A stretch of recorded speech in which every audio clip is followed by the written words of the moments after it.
Hi guys, welcome to Fierce and Pretty. So this just came in today. So when the corona lockdown started, me amongst many others, I have ordered kind of way too many decks. And the funny part about it is because the mail stopped working properly, and then all of the decks have taken like several months to arrive, and now they seem to come in bulks. So I've been getting packages almost daily now. But this deck, I don't know what I think about it yet, but I just had to have it because when I started with my Thoth studies, I started them with Lon Milo Duquette's book, and since I have gotten several of his books about Kabbalah and on top of the Thoth Tarot, so I just thought that I'd had to get this deck because I like Lon Milo's style, and this deck contains so much, so it just came. I just opened the package, so I can't tell you all about the information that it contains, but I just wanted to show you a few things that I thought were interesting by the first glance. I have to read this book first to get a decent idea about all the symbolism that is included before I can say so. I might say things that are incorrect, so bear that in mind. But let's check out the deck. So first of all, box, just standard 2-piece box. It does come with a little white book. Let's not bother ourselves with it now. So I have the thick book also. Then there is a little card telling about the deck. If anybody's interested, I can make a longer, better video about it, but I just wanted to show a few highlights about this deck. In the majors, we have a lot about the symbolism that, for example, were included in the Kabbalistic Tarot book that I did go through in one of my Thoth studies episode. So I think that it's nice to have several things here, and I can compare it with Thoth also. So the thing I know from this card is that we do have the elemental and the Hebrew letters there as symbolism, but for example this, I don't know yet what it is. Here's the Magus card, and that's definitely Aleister Crowley when he was young. And we do have Mercury there and the Hebrew letters. So in the majors, basically, these I'll have to figure out from the book. I took a quick peek, but I couldn't make a sense of it straight away. But it is an Thoth deck. The system is Thoth, even though the imagery is not similar in many ways. I see a lot of Lon Milo there himself. Looks like Lon Milo himself. Don't know if it's supposed to. So we do have the Justice here as number 8. The Hermit is darker, and we have a unicursal hexagram there. But I'll just skip through the majors quickly, because the most interesting parts I found was in the court cards. But here, as you see, we have also the keywords of a Thoth deck. The Temperance card is the art card, and so on.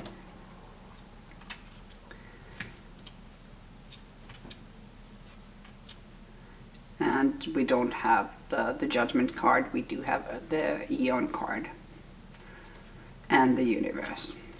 So basically, very Thothy majors, even though the imagery is different.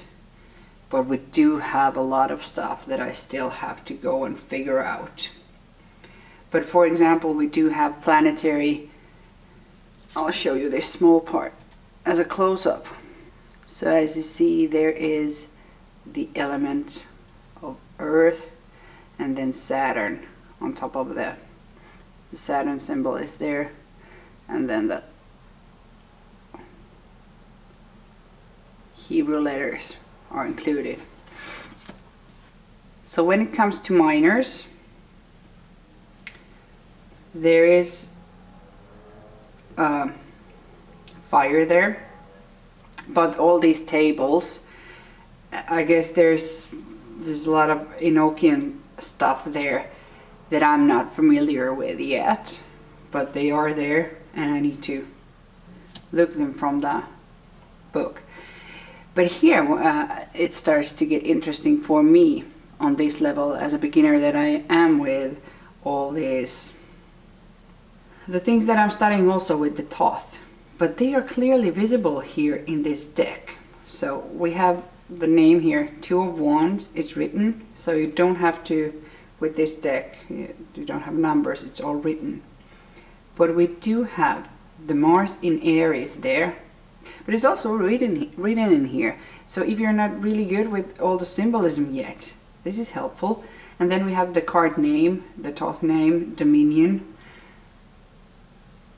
I don't know, I might be lying here, but all these names, Daniel, Vehuel, I guess, I think they might be angel names, not sure, so don't count on it.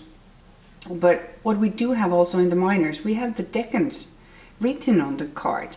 So you don't have to, because it's hard to remember the whole pie chart that I have shown earlier in my Thoth studies, where you have all the decans, and it's not easy to memorize all of them. You might learn them eventually, but it takes time. But in these cards, they are written. So we have 0 degrees Aries to 10 degrees Aries. And we also have the calendar dates.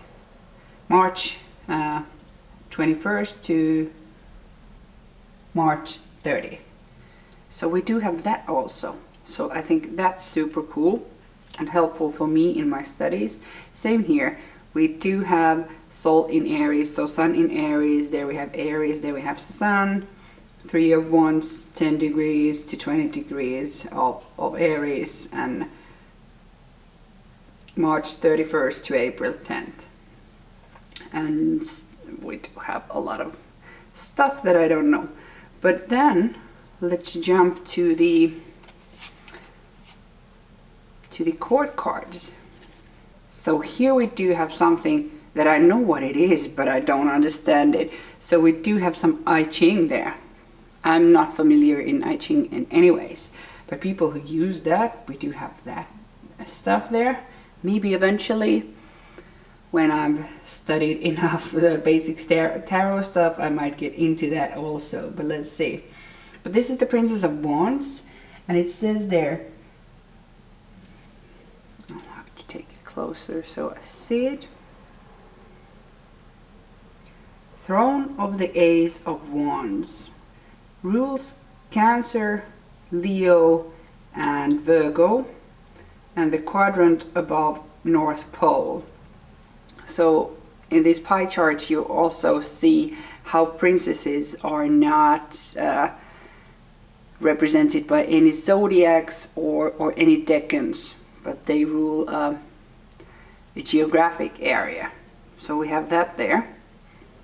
And a whole bunch of other stuff that I don't know yet. Sorry for that, but this is just the first impressions.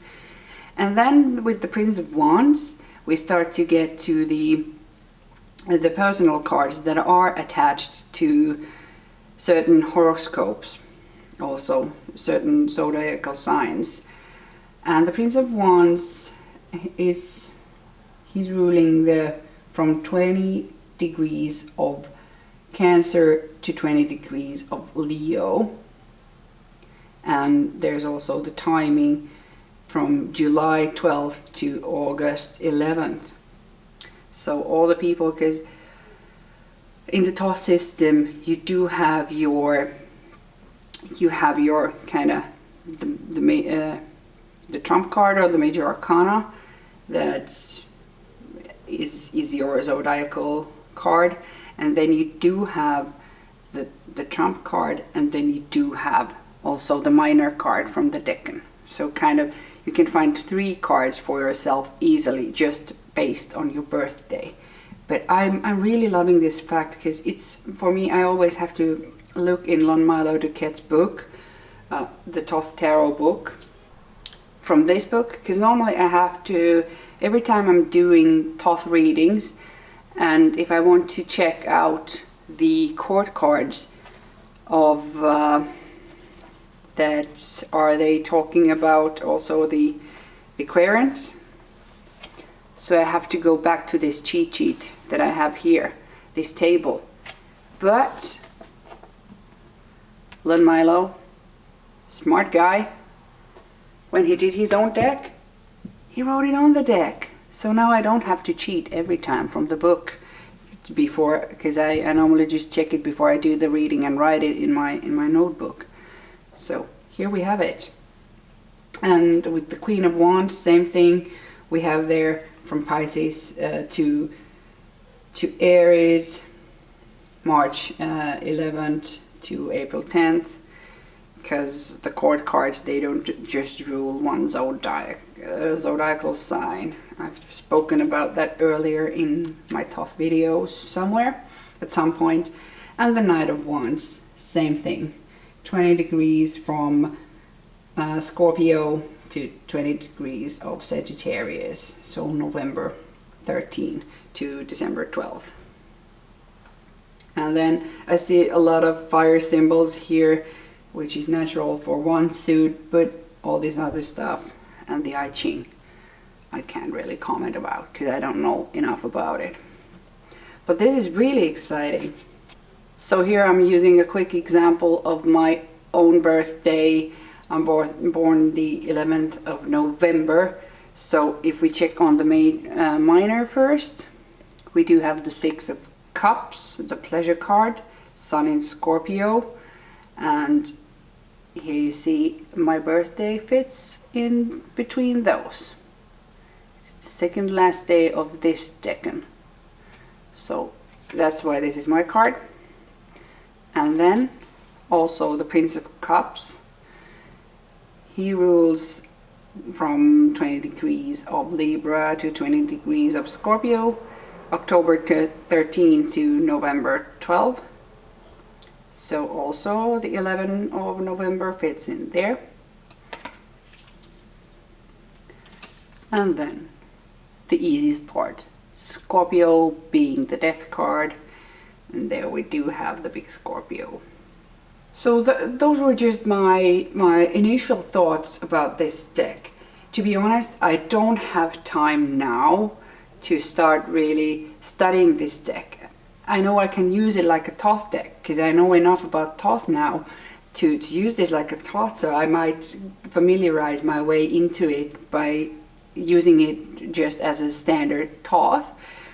But whenever, because now I'm currently on doing a course on Marseille, so I'm deepening my Marseille study, and also I'm all the time continuing my Thoth studies. I think I consider my Thoth studies the biggest, the main focus of my tarot practice now, to get deeper with this system. And I find this deck, even though it's the art style is, I think it's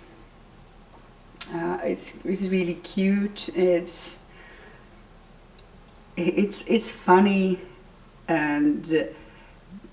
but I'm not gonna bother myself with all this massive amount of symbolism that goes into this deck of Ceremonial Magick.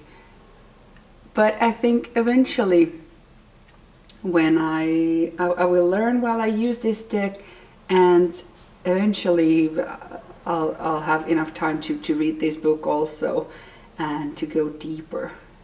And if anybody wants to hear about this deck more later, when I have read about it, I'm more than happy to tell you more when I understand it a better. But for now, these are my initial thoughts about the deck. So I'm really loving the amount of important stuff that is also included here. Because I want to get deeper into the astrology, and I'm finding it very useful to have these actual dates here to see, because it's far easier for me and also for the querent to see things, because it's written there. But I'm just gonna do a flip through here at the end without no talking. So if you want to see the whole deck, please do stay on and check it out. But otherwise, I'll end up the commentary here and thank you all for watching this. And I'm happy that soon the last of my Corona purchases will arrive, and then I'm gonna stop purchasing decks for a while. I have now way too much, and it's not the best thing to have so many decks arriving in such a dense time frame, because you don't have enough time to dig deeper into them. But at least I have them. But this deck, I think it's good that I can use it like a Thoth deck, so it's not completely new. But I'll continue with the flip through and say my byes now.